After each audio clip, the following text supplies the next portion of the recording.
Hi friends, welcome to Salem Punitha's Recipes. Hi friends, welcome to my channel. இன்னைக்கு கறிவேப்பிலை வச்சு பொடி செய்ய போறேன். இது இட்லி தோசைக்காக இந்த பொடி. இதுல நிறைய சத்துக்கள் இருக்கு. மெயினா கால்சியமும் அயனும் இருக்கு. இதை நம்ம அடிக்கடி செஞ்சு சாப்பிட்டோம்னா ரொம்ப நல்லது. குழந்தைகளுக்கு அடிக்கடி கொடுக்கணும் இதை. இப்போ அந்த ரெசிபியை எப்படி செய்யணும்னு பார்ப்போம். வாங்க வீடியோக்குள்ள போகலாம். இப்போ இதுக்கு என்னென்ன பொருட்கள் தேவைன்னு பார்க்கலாம். துவரம்பருப்பு அரை கப் எடுத்துட்ருக்கேன். அதே அளவுக்கு பாசிப்பருப்பு, உளுத்தம்பருப்பு 1/4 கப், கடலைப்பருப்பு 1/4 கப். எப்போவுமே நான் பொடி செய்கிறதுக்கு கடலைப்பருப்பும் உளுத்தம்பருப்பு மட்டும் சேர்த்த மாட்டேன். பருப்பு வகையெல்லாம் சேர்த்துவேன். துவரம்பருப்பும் பாசிப்பருப்பும் சேர்த்துவேன். சேர்த்து பொடி பண்ணால் ரொம்ப நல்லாயிருக்கும். இது கூட பூண்டு பல் ஒரு 10 பல் பூண்டு தட்டி வச்சுருக்கேன். இதோட 1 டீஸ்பூன் அளவுக்கு எள் எடுத்து வச்சுருக்கேன். இது கூட கட்டி பெருங்காயம் இவ்வளோ அளவுக்கு எடுத்து வச்சுருக்கேன். கறிவேப்பிலை பொடிங்கிறதுனால புளி சேர்த்தணும், அப்போ தான் டேஸ்ட்டாக இருக்கும். இது ஒரு பெரிய நெல்லிக்காய் அளவுக்கு எடுத்துட்ருக்கேன். இது காஷ்மீரி மிளகாய், காரம் கம்மியாக இருக்கும், அதனால் இதை எடுத்துட்ருக்கேன். குழந்தையெல்லாம் சாப்பிட்றதுனால இதை நான் கம்மியாக தான் சேர்த்துட்ருக்கேன். அதுவும் இல்லாமல் காஷ்மீரி மிளகாய் எடுத்துட்ருக்கேன். இது ஒரு 10 மிளகாய் எடுத்துட்ருக்கேன். கறிவேப்பிலை நான் செடியில் இருந்தது, அதையெல்லாம் இந்த அளவுக்கு உருவி போட்டு இதை நிழல்லையே காய வச்சு எடுத்து வச்சுருக்கேன். அது இந்த அளவுக்கு இருக்குது. இவ்வளோ கறிவேப்பிலை போடணும், அப்போ தான் இந்த பொடிக்கு நல்லாயிருக்கும். இதை வெயிலில் காய வைக்கக்கூடாது, நிழலில் தான் காய வைக்கணும்.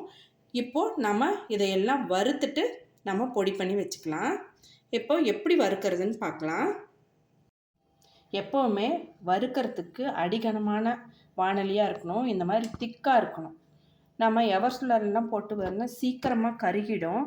இப்போது நம்ம சூடாயிடுச்சு வாணலி. இப்போ இதில் பருப்பை போட்டு லோ ஃப்ளேமில் வச்சு நல்லா செவக்க வறுத்துக்கணும்.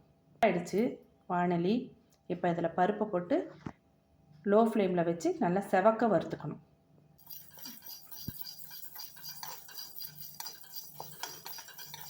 இப்போ லோ ஃப்ளேமில் தான் இருக்குது அடுப்பு. செவக்க வறுபட்டுருச்சு.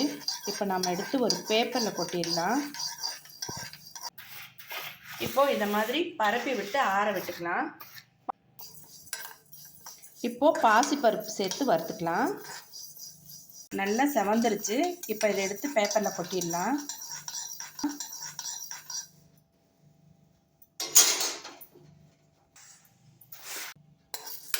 கடலைப்பருப்பை சேர்த்து இப்போ அதே போல் நல்லா செவக்க வறுத்துக்கலாம். இதுவும் நல்லா செவக்க வறுபட்டுருச்சு. இப்போ பேப்பரில் எடுத்து கொட்டிடலாம்.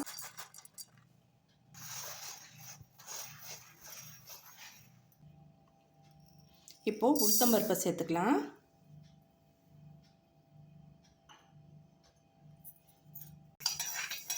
நல்லா செவக்க வறுபட்டுருச்சு. இப்போ நம்ம இதையும் பேப்பரில் எடுத்து கொட்டிடலாம்.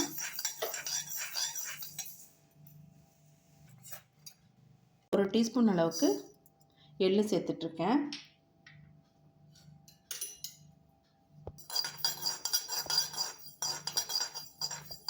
இது சீக்கிரமாகவே வறுபட்டுரும். பொரிய ஆரம்பிச்சிருச்சு. அடுப்பு ஆஃப் பண்ணிடலாம்.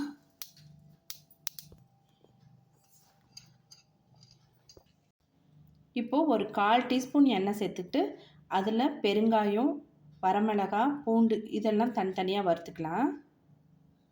பெருங்காயத்தை இதில் போட்டு பொரித்து எடுத்துக்கலாம்.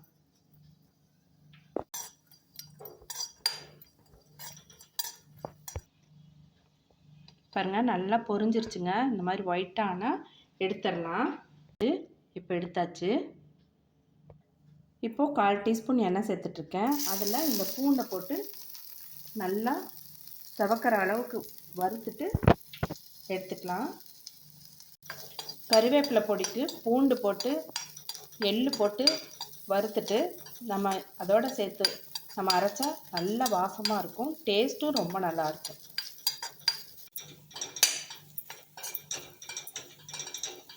பாருங்கள், நல்லா செவக்க வறுபட்டுருச்சு. இந்த அளவுக்கு வறுக்கணும். இது ஆறுனா மொறுமொறுன்னு ஆகிடும். இப்போ இதை நம்ம எடுத்துடலாம்.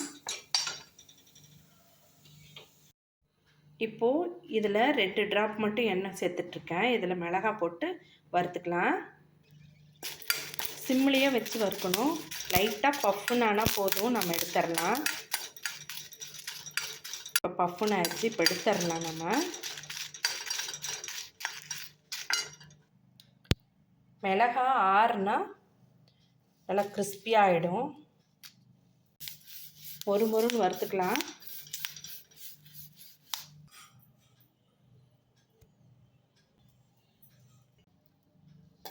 இப்போது உப்பையும் லைட்டாக வறுத்துட்டு பருப்போடு சேர்த்து அரைச்சிக்கலாம். நம்ம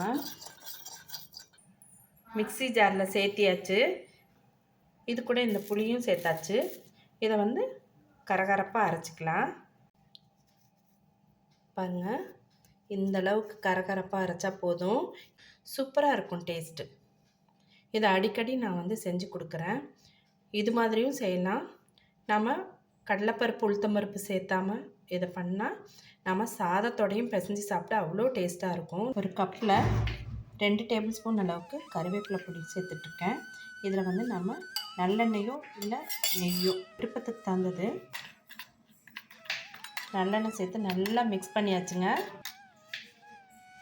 இப்போ சூடாக இட்லி கூட நம்ம பரிமாறி எப்படி இருக்குன்னு சாப்பிட்டு பார்க்கலாம். சாப்பிட்டா சூடாக இட்லி வச்சாச்சு. கருவேப்பிலை பொடி இதை நம்ம